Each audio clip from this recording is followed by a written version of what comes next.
Now on KREM, a special election in Idaho is quickly approaching. Our political reporter Casey Decker breaks down everything voters need to know, including a levy for the Coeur d'Alene School District.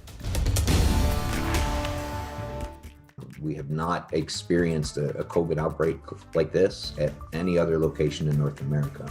In a story you'll see only on KREM 2 News tonight, we're asking the tough questions to a top official at Durham following the death of a bus attendant and how safety guidelines failed to allow the coronavirus to spread to 28 people. As promised, some areas hit 60 degrees today, but for this weekend, I'm tracking how quickly we go from near record high temperatures to snowfall for some areas. Hey there, good evening. Thanks so much for staying up late with us tonight. I'm Tim Pham. Regina is off. Well, the weekend is just less than an hour away, and we saw some incredible weather over the last couple of days. And meteorologist Thomas Patrick joining us now from the Outdoor Weather Center. And Thomas, there's something I want to talk to you about. I got a bone to pick with you.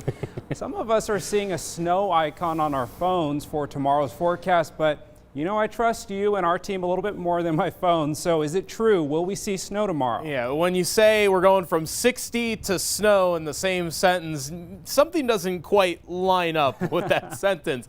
I saw that too. So I took a screenshot of what that default weather app on your phone says, and I caught that too. It has that snow icon for tomorrow, but that's not even close to what the entire story of that is. For one, your default weather app also said it was going to be 48 tomorrow, and 48 snow just doesn't mesh together. But what's happening is that it's taking and it's pulling from some raw computer model data. So I looked at our own future tracker, and yeah, it has that chance for snow. It's being a little bit more aggressive. So what do we do when you have the default app and you just have this raw data that's in front of you? Well, you have to turn to the meteorologist to look at that information and analyze it and break it down into an actual forecast. So what's going to happen for tomorrow is that we'll see some light rain showers in the morning. It could be a rain-snow mix, or maybe some wet snowflakes kind of mix in, but just in the morning hours. This is not an all-day event. It's not close to like a snow. If we get any snowflakes that fall, it's gone by the afternoon anyway. So I think that's quite misleading of what our phone app says. Let me just break it down in an hour-by-hour forecast for you. Morning rain showers, could be some wet snow. As mentioned, dries up for the afternoon. We're still near 50 degrees. So like I said, if we even see any snowflakes in the morning hours, they're gone by the afternoon. But this is not our only chance for precipitation over this upcoming weekend. I'll show you what areas might also see some wet rain, snow, even on Sunday as well, all coming up in just a few minutes. New tonight, the Grant County Health District confirmed the first case of multisystem inflammatory syndrome in children. It's also known as MIS-C. It's a rare syndrome associated with the coronavirus. The health district says the child is under 10 years old and is recovering right now at home after several days in the ICU. MIS-C is a rare complication that causes inflammation in a child's organs, brain, eyes, skin, and can even be fatal. In the last year, there's been at least 24 known cases in Washington. There's an urgent concern about an invasive mussel found in Washington that could wreak havoc on lakes and infrastructure. Tonight, Fish and Wildlife officials are weighing in. They're warning people who have recently bought Beta Buddy brand moss balls that they may contain zebra mussels.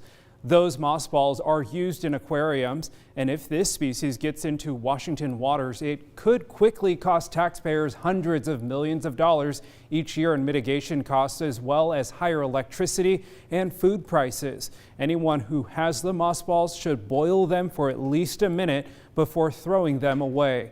After that, aquarium owners should thoroughly clean everything inside.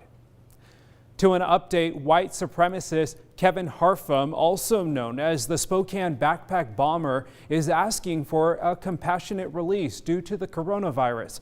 Harfum is known for setting a backpack bomb along Spokane's Martin Luther King Day Unity March in 2011. He is currently serving 32 years in prison following a supervised release for the rest of his life. His attorney says that after reviewing his medical records, that filing for a compassionate release would be, quote, premature. Now that more people in Idaho are eligible to receive the COVID-19 vaccine, there's a new tool you can use to get signed up for it. A new vaccine pre-registration site helps Idaho residents reserve vaccine appointments. It is not a scheduling site though, but instead a tool to help with the pre-registration process. With this tool, providers can reach out to eligible patients when appointments are available.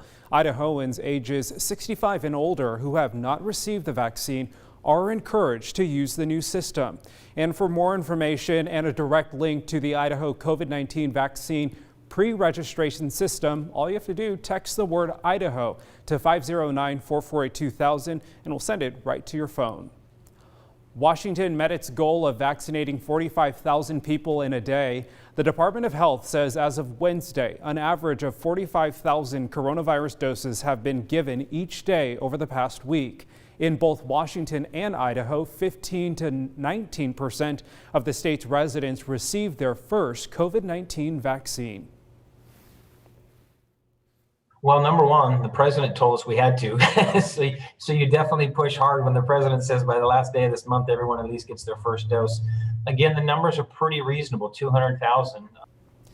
We sat down one-on-one with Washington State Superintendent of Public Instruction Chris Reckdahl after the huge announcement for Washington teachers. He says he's confident that every teacher in the state will get their first dose of the coronavirus vaccine by the end of this month.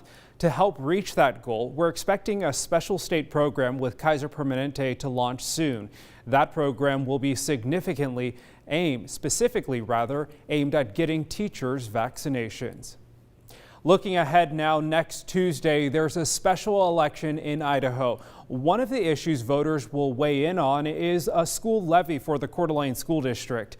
Our political reporter, Casey Decker, breaks down how much the levy would cost and what it would pay for. The levy that currently helps fund CDA schools is set to expire this summer. So, as they do every 2 years, the district is asking voters to approve a replacement.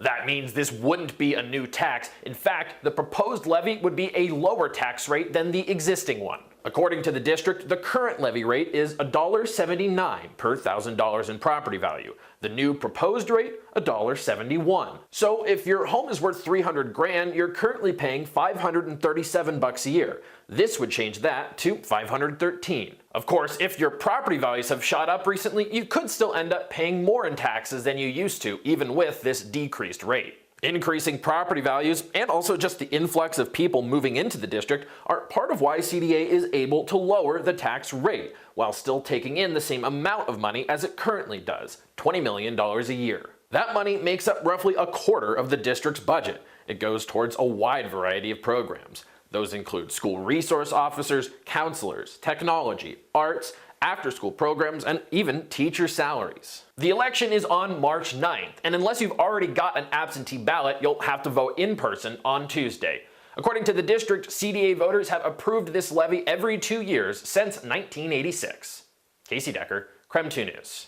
There's much more ahead on the news at 11. In a KREM 2 exclusive, we hear from a Durham representative following the death of a Durham bus attendant. We're asking the tough questions and investigating what safety guidelines failed to allow the virus to spread to 28 people.